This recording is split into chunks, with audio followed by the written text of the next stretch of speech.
Welcome to Good Morning Football. Schrager and Brent and Burleson and Adams and Selva out in the newsroom in Culver City. Will, we miss you over here. Maybe you'll make your way during the Super Bowl to Miami or after here in studio, New York.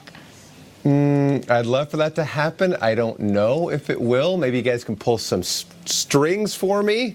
Talk to Craig Germain. Maybe after you're on the float up in Santa Clara in San Francisco, maybe you could broadcast to us live with Jimmy Garoppolo. We still need to play this game. Not just yet. They're having the Chiefs parade in Santa Clara? That's weird. Andy Reid doing very odd. No, still plenty more to contemplate as we get towards this game. Either way, the 49ers backfield is flush with depth between Raheem Mostert, Matt Breida, and Devin Coleman. As proof, when Coleman went down with a shoulder injury, all Mostert did was run for over 200 yards with 4 touchdowns. Whether all 3 will be healthy remains to be seen. Coleman suffering a dislocated shoulder. Now, head coach Kyle Shanahan noting that this type of injury usually takes a week of rest, meaning there's a chance he could play in the Super Bowl. Shanahan says they'll find out more from the MRI, the Shan Man making a movie reference when talking about the injury, calling it more of a lethal weapon type thing where you gotta pop it back in. So Shanahan with the movie reference there that I just butchered. As for the Chiefs, they're happy to be playing in warm weather conditions for a change. Head coach Andy Reid actually had them ready to play in humid conditions, even when the temperatures were frigid outside. He explains how his team will be prepared for Miami. I think we're going to be okay that way. We've been playing all this cold weather. I've reminded the guys throughout the last month or so here, keep yourself in warm weather shape, and they're probably looking at me crazy for saying that, but this is why. So everybody was doing a little bit extra running and conditioning after practice and that, so I think we'll be okay. And we know what the Niners will be wearing on the field. They'll have on their road white jerseys with gold pants. The Chiefs will don their dark jerseys as the home team. The conferences alternate uniforms for each Super Bowl. Last year, the Rams wore their home jerseys, for example. There reportedly was a petition to wear the all-white throwback unis, which would have been really cool. The team wore the white-gold combo for 2 of the franchise's Super Bowl wins, one against the Bengals and the other against the Broncos. Those throwbacks would have been so cool. 75th anniversary, harking back to that time. But alas, have to do with the white and gold combo. I'm fine with some gold pants. Yeah? Those are very cool. And they were the Reds when they beat the Chargers. All the Niners uniforms. So classy. So good. G can't do wrong, huh? That's what I'm saying. Really, he can't. They Sorry. won Sack of potatoes. 55-10 in that uniform, Will. You should be excited by that. But Natron meant business. Hamilton, is it a good situation? Is there okay, Hamilton's giving it the thumbs up, Will Selva. Okay. And Will might not come to Florida with us, but guess who might? Who? Philip Rivers. It's time for Believe It or Not.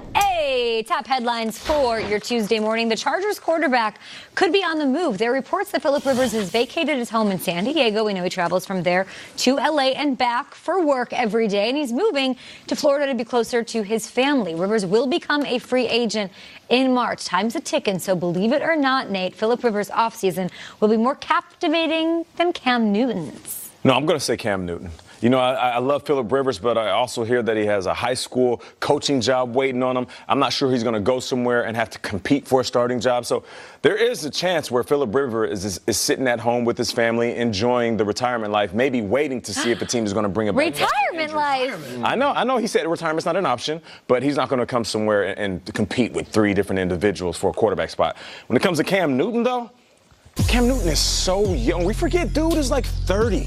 And if he still has football left and can come back healthy like Andrew Luck after sitting out of football, this completely changes his division. It changes the conference. Man. I know that. But we said the same thing about Andrew Luck, who at least I did, thought he was going to retire from injury. And Andrew Luck came back and almost won the MVP. I'm going with Cam Newton. New team, new coach. And he still has Christian McCaffrey. Sure, I'm trying to read your face here. What do you got? I've seen a lot of veteran quarterbacks finish out the string with another team. I've seen other veteran quarterbacks go somewhere and have a career rejuvenation. That story's been told. The Cam Newton one's fascinating.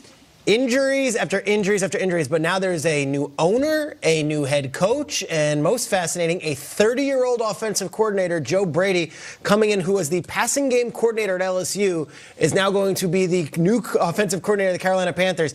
Does Cam fit, and how do they handle that situation, especially when you've got Will Grier, Kyle Allen, and a top 10 draft pick in the draft? Fascinated with the Cam Newton 2019 offseason, 2020 offseason. That one's cloudy because of the injury status. Phil's just like, I'm ready to play football. Like, I got a live arm, and like, I'll throw some crap against the wall. When I hear that maybe the family is relocating to Florida, there are 3 NFL teams in Florida. Like, I wonder if they may be in the market, especially the team called the Dolphins, who have the number 5 pick. Hey. What if they're in the number 5 pick? Oh, I don't know. They wanted to take Tua and let him sit on the bench for a while and let Phil Rivers. Listen, it's fun to throw stuff against the wall in the science lab. I can't see Tampa doing it. I can't see Jacksonville doing it. But if listen, this is a guy who would not even move to L.A. He moved to Florida. Okay. Tampa? Here's one for you guys. Tampa doing it. Seemed to be they wanted to bring Jameis back, I think. But isn't Phil and Jameis just like the same person, and except Phil's older? I don't know. Let's say Phillip Rivers is a free agent, and so is Cam Newton. That would mean the Panthers decide to cut their quarterback. Who would be in higher demand in the market, knowing the teams that might be in the mix for a QB?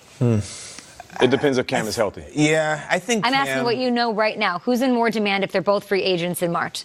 Cam or Phillip? Healthy Cam Newton is Cam People Newton. get seduced by Cam's talent. I think No doubt about it. Phil's he's really just older. I think if I'm an NFL head coach and the hook is so short now these days, and very rare to get many, I might want to go with the sure thing and the finished product in Phillip Rivers, knowing that you could still plug and play. Like, I can win with this guy. Yep. By finished, do you mean his career? I hear you, but I'm just saying how the Finished It's a good product question. is cruel. I meant to say finished product as in I know what Cam you're saying. is still rebuilding and we're not sure what we're getting. I know what I'm getting with Phil Rivers, for better or for worse. I hear you. All right, let's do one more, guys. The 2020 Reese's Senior Bowl is on Saturday. It's right here on NFL Network. And every year, 2 coaching staffs from teams at the top of the draft are assigned to the North and South squad. So this year, it's the Bengals and the Lions. Last year, it was the Niners. It was Kyle Shanahan and his staff flying to Mobile, Alabama around this same time, coaching some of the draft's top prospects. 1 year later, they're playing in the Super Bowl. Quite a turnaround, quite a story. Believe it or not, the Lions or the Bengals could be in the Super Bowl next season. Be careful. This is where you get big font at the heart. was gonna say. Big font hard. Both ways. I can't see the Minefield? Bengals. Just the first year, the young head coach, first year quarterback.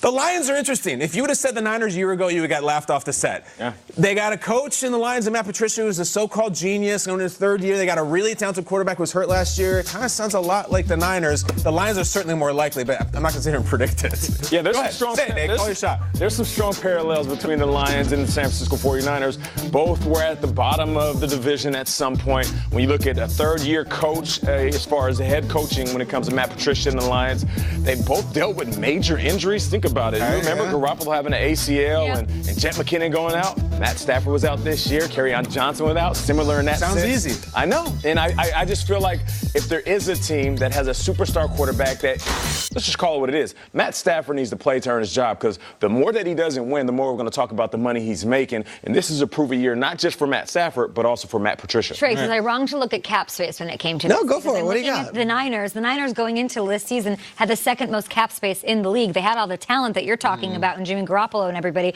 but they used that to bring in D Ford, Quan Alexander, Tevin Coleman. Then they made these changes that really brought them together. Cap space is the thing. Lions and Bengals are middle of the pack. Yeah, and they had a quarterback who had won 5 games to end the previous season, tears ACL in week 3 and miss all that time. It's very hard for me right now in late January, early February to see either of these teams competing for a Super Bowl, but that is the beauty of the NFL. It's unlike the NBA, it's unlike baseball, where it truly is possible that a team can do what the 49ers did, and they were the number 1 seed in the NFC. So I will not say no to either of these, yet it is a long shot for both. Makes it hard to look at the Browns and not being able to turn it around year after year. Sorry to become Debbie Downer on that, but they have to be looking at the Niners like, we can do this. Let's be motivated to make it 2020. More Good Morning Football on the way. The Rocket Mortgage Super Bowl Squares sweepstakes is here almost. Every score change during Super Bowl 54 pays out $50,000, plus 2 grand prize winners win $500,000 they can use toward a dream home. What would you have in your dream home, Peter? I would have an aquarium. No, you wouldn't. You literally would never have an aquarium.